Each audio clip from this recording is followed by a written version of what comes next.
ગુજરાતી વાર્તા માનો કોળો। ઓફિસની સામે પરસાળના પ્રથમ પગથિયે જ એક મસળી કાર બ્રેક મારીને ઊભી રહી ગઈ। છોડને પાણી પાતા પાતા 50 સેકની વયે પહોંચેલા શ્રવણે સહેજ ઊંચા થઈને ચશ્માની ડાલી ઉપર કરી તે તરફ જોયું। તે ગાડીનો યુનિફોર્મ પહેરેલો ડ્રાઈવર પહેલા ઉતર્યો અને ગાડી ચાલુ રાખીને જ પાછળનો જમણી તરફનો દરવાજો ખોલ્યો। સૌ પહેલા હાઈ હીલ અને ઊંચી બ્રાન્ડની સેન્ડલવાળો પગ અને સુખ સાહેબી લાગે તેવા મોંઘા પરફ્યુમની સુવાસ બહાર નીકળી અને પછી એક સુંદર દેહાકાર ધરાવતી અને બ્યુટી શબ્દને પણ અંફાવી દે તેવી સ્ત્રી બહાર આવી। શ્રવણ સામે જોઈને તેને હળવા ઈશારાથી કહ્યું, મારે અહીંના મુખ્ય સંચાલક મિસ્ટર શ્રવણ શ્રીધરને મળવું છે। હા, હું જ છું શ્રવણ શ્રીધર, આવો ઓફિસમાં। શ્રવણે પોતાના કપડા ઉપર ચોટેલી માટી ઉખેડતા કહ્યું, શું લેશો? ચા, કોફી કે ઠંડુ પાણી?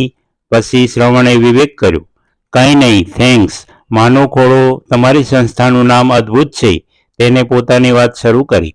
હા, અમે અહીં નિરાધાર, લાચાર, રોગિષ્ટ અને જરૂરિયાતમંદ માના ઘડપણનો ટેકો બનવાનો પ્રયત્ન કરીએ છીએ, શ્રવણે સૌજન્યતાપૂર્વક જવાબ વાળ્યો। પછી થોડીવાર શાંતિ પથરાઈ ગઈ। આપનો આ સંસ્થાની મુલાકાત લેવાનો હેતુ? શ્રવણે તેની સામે જોઈને કહ્યું। પણ તે થોડીવાર ખામોશ રહી। જો તમે અમને સમજી શકશો, મારું નામ નિધિ છે। હું અહીં મારી મધર ઇન લોને મૂકવા આવી છું। અને ત્યારે જ તેના પર્સમાંથી મોબાઈલની રિંગ વાગી। ખૂબ જ મોંઘા ફોનની સ્ક્રીન પર સાવ હળવેકથી તેને આંગળી ફેરવી અને સામેથી આવતા અવાજની પરવા કર્યા વિના બોલી, હા ધ્રુવ, હું અહીં પહોંચી ગઈ છું। તું ચિંતા ન કરીશ, માને સારું છે। અહીં જગ્યા પણ ઘણી સારી છે। બસ અમારી મીટિંગ પૂરી થાય એટલે તને ફોન કરું છું। અને તેને ફોન કટ કરી દીધો। શ્રવણ હવે બધું સમજી ચૂક્યો હતો। આ રહ્યું ફોર્મ, તમે વિગત ભરી દેશો। આ ખોળો ખૂબ જ વિશાળ છે। ગરીબ કે અમીર બધાને અહીં આશરો મળશે। ચિંતા ન કરશો। શ્રવણે મમરીક ટકોર સાથે ફોર્મ તેની સામે ધર્યું। જુઓ, તમે સમજો છો તેમાં થોડો ફરક છે। અમે ફેમિલીમાં હું, મારો હસબન્ડ ધ્રુવ અને મારી મધર ઇન લો, અમે 3 જ વ્યક્તિ છીએ। અમારે બંનેને જોબ છે અને 2 વર્ષ માટે અમેરિકા જવાનું છે। અમે થોડા મહિનાઓમાં ત્યાં સેટ થઈશું, પછી તેને પણ ત્યાં બોલાવી લઈશું। મારી મધર ઇન લો હાઈકોર્ટમાં જજ રહી ચૂક્યા છે। 2 વર્ષ પહેલાં તેનું અચાનક બીપી વધવાથી બ્રેન સ્ટ્રોક આવેલો, ત્યારથી તે લકવાની હાલતમાં છે। તે બોલી નથી શકતી। તેની એક પણ ક્રિયા પર તેનો કંટ્રોલ નથી। એટલે અમે પરદેશમાં તેને શરૂઆતમાં નહીં સાચવી શકીએ। એક તરફ અમારું કેરિયર અને બીજી તરફ માં। જો કે ધ્રુવ તો તૈયાર નહોતો, પણ મારે તેને ઘણું સમજાવવું પડ્યું। અને તમારી સંસ્થા વિશે ખૂબ ચર્ચ કરીને પછી જ અમે આ નિર્ણય પર આવ્યા છીએ। અને તમે પૈસાની સહેજ પણ ચિંતા કરતા નહીં। માં માટે અમે દરેક કિંમત ચૂકવી દઈશું। નિધિએ પોતાના વાતની સાથે ફોર્મ ભરીને પણ આપી દીધું। ધ્રુવ સરસ નામ છે। મારી માને પણ આ નામ ખૂબ પ્રિય હતું, શ્રવણે ફોર્મ તપાસતા કહ્યું। જો કે શ્રવણ નામ પણ દરેક માને ગમે તેવું છે હો, નિધિએ પણ સામે ઉત્તર વાળ્યો। હા, શ્રવણ ખાલી નામ નહીં, આ શ્રવણ જેવો દીકરો પણ બધી માને ગમે। એક વૃદ્ધ દાદી ઓફિસમાં લાકડીના ટેકે ટેકે પ્રવેશ્યા। શ્રવણ માજીને જોઈને તરત ખુરશી ઉપર ઊભો થયો અને તેમની તરફ ચાલ્યો। માં, કેમ અત્યારે ઓફિસમાં આવી? તું આરામ કરને। ઓહ, તો આ તારા મમ્મી છે? વાવ, સો ક્યુટ।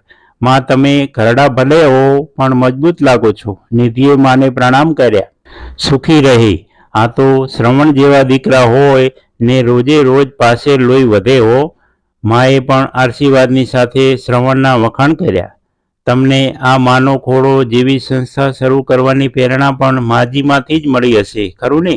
નિધિએ માની આંખોમાં આંખો ફરવીને કહ્યું। શ્રવણ અને મા બંને એકમેકની સામે જોઈ રહ્યા। એવામાં ડ્રાઈવર દોડતો દોડતો આવ્યો। મેડમ, માજીએ ગાડીમાં ઉલટીઓ શરૂ કરી છે, શું કરું? અરે, હજુ તો કાલે જ કાર સર્વિસ કરાવી છે। તેમને જલ્દી બહાર લઈ આવ। નિધિના શબ્દોથી શ્રવણને મસળી જ અને માં બંનેમાં કિંમતી શું છે તેનો અંદાજ આવી ગયો. ત્યારે જ ત્યાં ઊભેલા બા ગજબની સ્ફૂર્તિથી તે ગાડી પાસે પહોંચી ગયા અને અંદર ઉલટી કરી રહેલ સ્ત્રીની સામે પોતાનો ખોળો પાથરી દીધો. તે સ્ત્રીએ ફરીથી 2 થી 3 એકદમ દુર્ગંધિત ઉલટી માના ખોળામાં કરી. બા તેના પીઠ પર હાથ ફેરવવા લાગ્યા. તેને થોડું ઠીક થયું એટલે તેને પોતાની નજર ઊંચી કરી. બંનેની નજર મળતાં જ 25 વર્ષ પહેલાંનો ઇતિહાસ ખડો થઈ ગયો. આજથી 25 વર્ષ પહેલાં આવી જ ઘટના બની હતી. ત્યારે આ બંને સ્ત્રીઓ વચ્ચે સાસુ અને વહુનો જૂનો સંબંધ હતો. જો કે આજે ઉલટી કરવાવાળી અને સાફ કરનાર વ્યક્તિના સ્થાન બદલાઈ ગયા હતા. 25 વર્ષ પહેલાં શ્રવણની મા અતિશય બીમાર રહેતા હતા. એક દિવસ શ્રવણની પત્ની સુરભીના ખોળામાં માથી અચાનક ઉલટી થઈ ગઈ હતી અને સુરભીએ તો રીતસરનું યુદ્ધ આરંભી દીધું હતું. જો સાંભળી લે શ્રવણ, હું અહીં સાસરે આખી જિંદગી માની સેવા કરવા આવી નથી. હું કંટાળી ગઈ છું. તારું નામ જેને પણ રાખ્યું છે તે બરાબર જ છે. તારે બસ માની સેવા જ કરવાની. હું ત્રાસી ગઈ છું.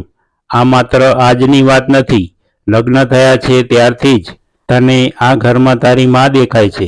હું તો આ ઘરમાં કેમ આવી છું એ જ નથી સમજાતું. લગ્ન પછી 7 વર્ષમાં એકે રાત ક્યાંય બહાર ફરવા નથી લઈ ગયા. હોટલમાં જઈએ તો પહેલાં ઘરે માની રસોઈ કરવાની અને પછી તેને જમાડીને જ જવાનું.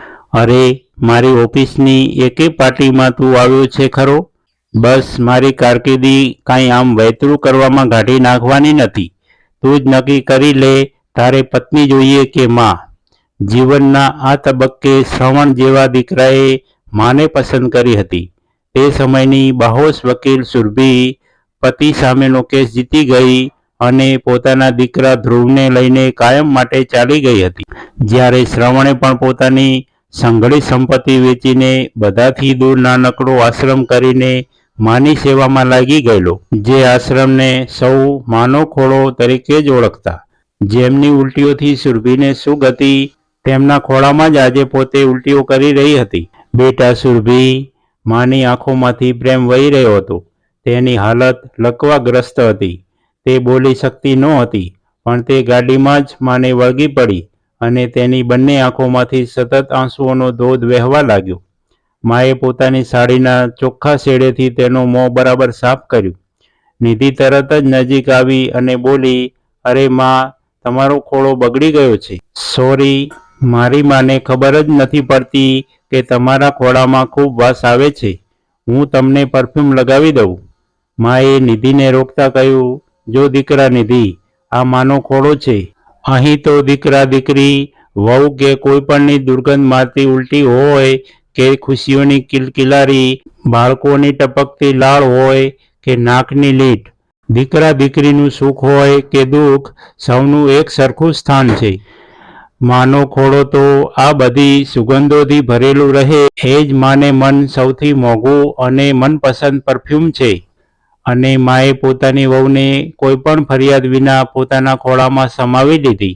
શ્રવણ પણ દૂરથી માના વહાલ સોયા ખોળાની ભવ્યતા જોઈને બંધ આંખે રડી ગયો અને બોલી ગયો, આજે સમજાયું કે માનો ખોળો ખરેખર કેટલો દિવ્ય અને ભવ્ય છે. સાગરથી પણ છે જેનો પટ પહોળો, એવું સ્થાન તો એક જ છે માનો ખોળો. મિત્રો, આવી દરરોજ નવી વાર્તા સાંભળવા માટે સબસ્ક્રાઈબ કરો મારી ચેનલને. ધન્યવાદ. જય હિન્દ, જય ભારત.